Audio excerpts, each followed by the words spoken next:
नमस्कार सबैमा नमस्कार। म कार्यक्रम सञ्चालक एसपी टेलिभिजन च्यानलमा तपाईँहरू सम्पूर्णलाई स्वागत छ। आज म फरक पृष्ठभूमि र फरक धारबाट म तपाईँहरूलाई एउटा उत्कृष्ट कृषि पेसामा चाहिँ केही गर्नुपर्छ भन्ने एकदम विचार धारणा बोकेर आउनुभएको एकदम आदरणीय बुवा हुनुहुन्छ। उहाँको घर परिसरमा म आइसकेको छु र उहाँले गर्न खोजेको कार्यक्रमहरू जुन कृषिमा चाहिँ स्टेप बाई स्टेप गर्न खोजिराख्नु भएको छ। उहाँले एकैचोटि गर्न खोज्नु भएको छैन। पहिला आफूले चाहिँ परीक्षण, त्यसपछि चाहिँ बाहिरबाट ल्याएका बिउ बिजनदेखि लिएर विभिन्न किसिमका कुराहरू छन्। त्यसमा चाहिँ उहाँ बुवाले अहिले प्रश्न पार्नुहुने नै छ।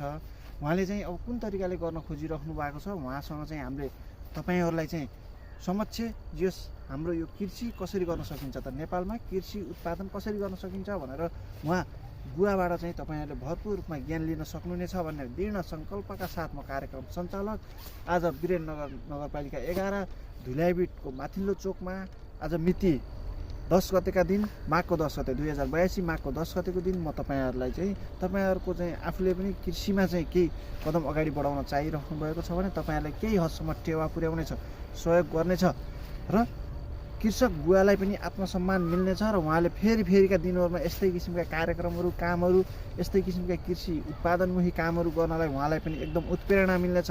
एकदम मोटिभेसनल हिसाबले चाहिँ उहाँ अगाडि अग्रसर हुनुहुनेछ भनेर म यो कार्यक्रम तयार पार्न गइरहेको छु। अब तपाईँहरूलाई मैले कार्यक्रम ढिला नगरी हाम्रो उद्देश्यतर्फ केन्द्रित गरेर बुवालाई म यस कार्यक्रममा स्वागत गर्न चाहन्छु। बुवा नमस्कार। नमस्कार। आराम हुनुहुन्छ? एकदम आराम। तपाईँले आफ्नो परिचय चाहिँ के भनेर चाहिँ चिनाउन चाहनुहुन्छ आम दर्शकलाई चाहिँ? मेरो परिचय चाहिँ म साधारण परिचय म यसरी दिन चाहन्छु। रामप्रसाद लामिछाने बिनपा 11। हजुर। सामान्य नयाँ कृषक। हजुर। यो कृषक क्षेत्रमा चाहिँ तपाईँले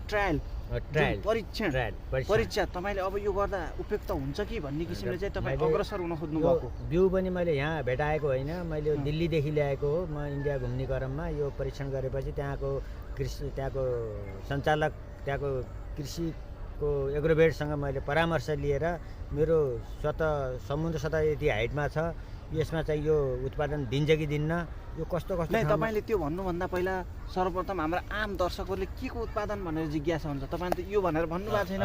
प्रष्ट रूपमा तपाईँले यो बिउ बिजन अथवा यो मैले यो गर्न खोजिरहेको छु, यसलाई चाहिँ यसरी यो ठाउँमा परामर्श गरेँ भनेर तपाईँले प्रष्ट रूपमा यो आम दर्शकलाई चाहिँ बुझिने गरी बताइदिनुहोस् बुवा। मेरो यो नाम, यसको मटरको नाम हो अङ्कुर मटर हो।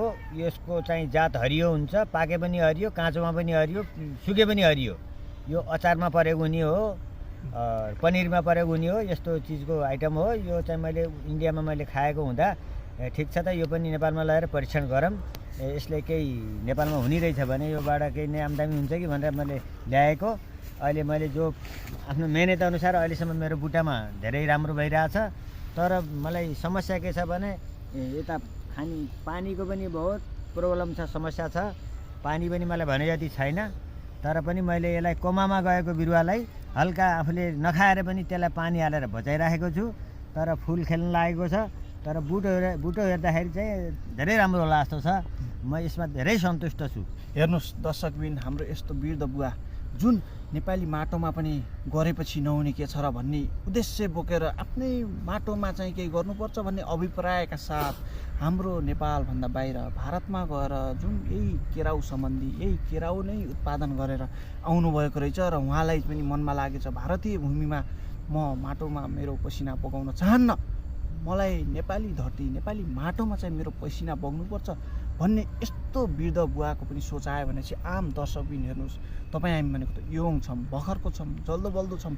तपाईँ हामीले पनि सोचलाई परिवर्तन गर्नुपर्छ। हाम्रा अग्रज बाउबाजेहरूबाट जुन किसिमको चाहिँ हामीले चाहिँ शिक्षा, जुन किसिमको चाहिँ सिकाइ सिकिरहेको छौँ, त्यो सिकाइलाई चाहिँ हामीले अनुसरण गरेर यस्तै किसिमको उहाँले अहिले केही पनि गर्नुभएको छैन। उहाँले ट्रायल परीक्षण सुरुमा कसरी गर्न सकिन्छ त भनेर उहाँले कुनै किसिमको साथ सपोर्ट घरमा पनि सिङ्गल व्यक्तिगत रूपमा अरू अन्य व्यवसायमा आबद्ध भए पनि उहाँ विशुद्ध रूपमा आफैले म गर्न सक्छु, म अरू व्यवसायमा लाग्दिनँ, म माटोमै केही उब्जाउ गर्छु भनेर उहाँ लाग्नुभएको बुवाप्रति एकदम सम्मान भाव प्रकट गर्दै आम सम्पूर्ण दर्शकबिनहरूले बुवालाई चाहिँ शुभेच्छा प्रकट गर्दै एउटा कमेन्टमा बुवाप्रतिको माया र ममतालाई चाहिँ सेयर सब्सक्राइब गरेर आम नेपाली जनतामा आज पुर्याउनु नै छ भन्ने पूर्ण अभिलाषाका साथ यस कार्यक्रमलाई जुन निखार बिन्दु आखिर पोइन्टमा जुन हाम्रो अन्तिम चरणमा आएर बुवाबाट एउटा अनुदान जुन नेपाल राज्यले आम कृषकलाई चाहिँ केही गर्छु भन्ने कृषकलाई चाहिँ जुन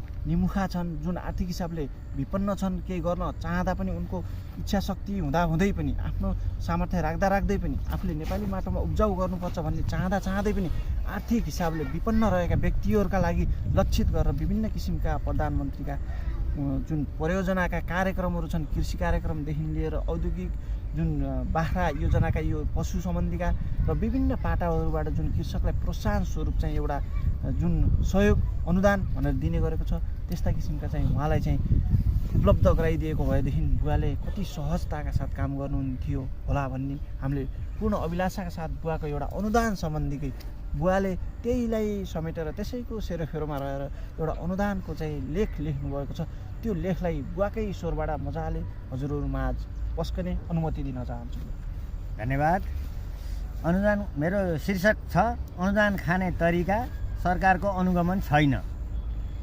पल्ला घरको माइलाले अनुदान पारेछ, गाउँभरिका भैँसी जम्मा गरेछ, पशुपालन फर्म दर्ता गरेछ, कृषिको हाकिमको आँखा परेछ, 50 लाख नगद अनुदान परेछ, 50 लाख अनुदानको पैसा लिएर सहर झरेछ, सहरमा माइलाले दोकान गरेछ, गोठमा बाँधेको भैँसी अरूकै परेछ, अनुगमन गर्न आउँदा हाकिम छक्क परेछ, भैँसी पाल्ने गोठ खाली गरेछ, गोठमा रहेको बुढो भैँसी खान नपाएर मरेछ, अनुदानको चर्तिकाला यस्तो परेछ, अनुदान खाने किसान नक्कली परेछ।